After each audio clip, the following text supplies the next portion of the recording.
to the Home Genius. This is episode 2, the coronavirus edition.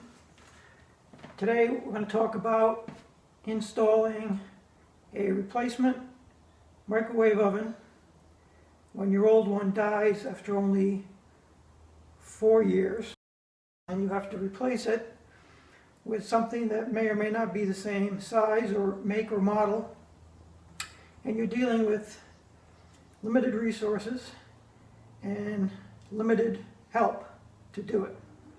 So I'm going to show you step by step how to use the materials you have on hand to safely install it so nobody gets hurt and you get a microwave working once again.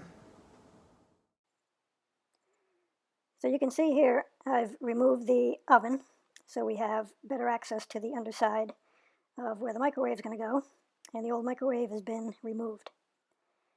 Now what you want to do is find yourself a waste management recycle container, which you see on the left side over by the refrigerator, and I found myself an equal sized laundry basket, which I put over on the right side.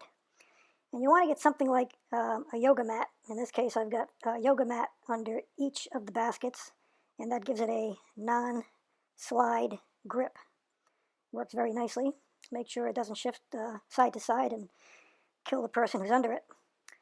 And I got some old decking pieces, which you see spanning the two baskets.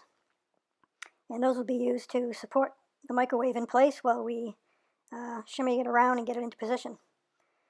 And there's a dish towel hanging over one of the pieces of the decking, and that's just to keep it from scratching or help keep it from sliding a little bit more.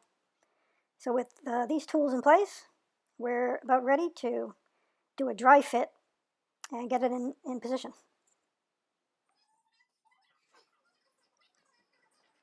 So what we're doing here is getting ready to dry fit the microwave, because you need to mark where the bolts are going to go through from the top of the cabinet into the top of the microwave and hold it.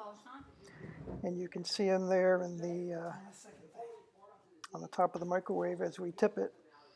And you can see the template is sitting there on the oven, which you can use to locate the holes, but that's very complicated. So the Home Genius decided to put the bolts into the microwave, put a little putty on top of the bolts, and then put some nail polish on top of the putty. So once we lifted the microwave into place, we would have the lipstick showing us where on the bottom of the cabinet the bolts would line up. Pretty genius.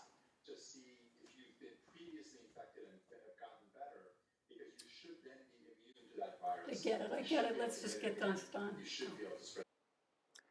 So at this point, the assistant's job is to lift the bottom of the microwave up so it catches on the plate that holds the bottom of the microwave against the wall. And then the Genius can lift the top of the microwave up into position, marking the place on the cabinet where the bolts have to go through, like so. Oh, shit. Didn't mark it. You did, but it's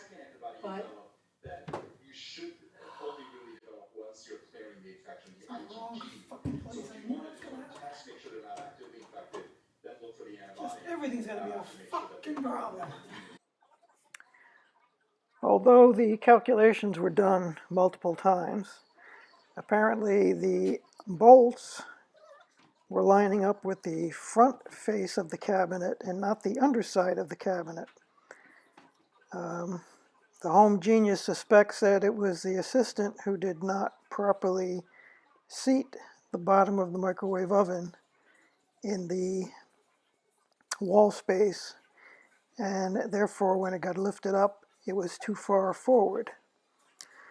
Of course, later on, we did it again with a proper seating as the Home Genius changed positions with the assistant, and it was lifted into proper place and was connected securely with the bolts to the underside of the cabinet.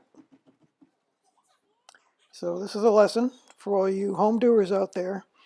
Do your calculations multiple times and make sure that you do a dry fit so you don't get caught making mistakes. Now what? Look where the hole's lined up.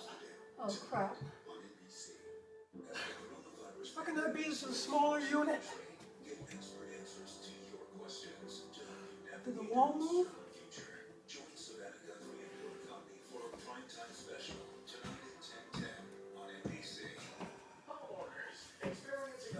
Fucking A. So that was the Home Genius episode 2. Hope you enjoyed learning how to install a microwave with limited resources during a pandemic.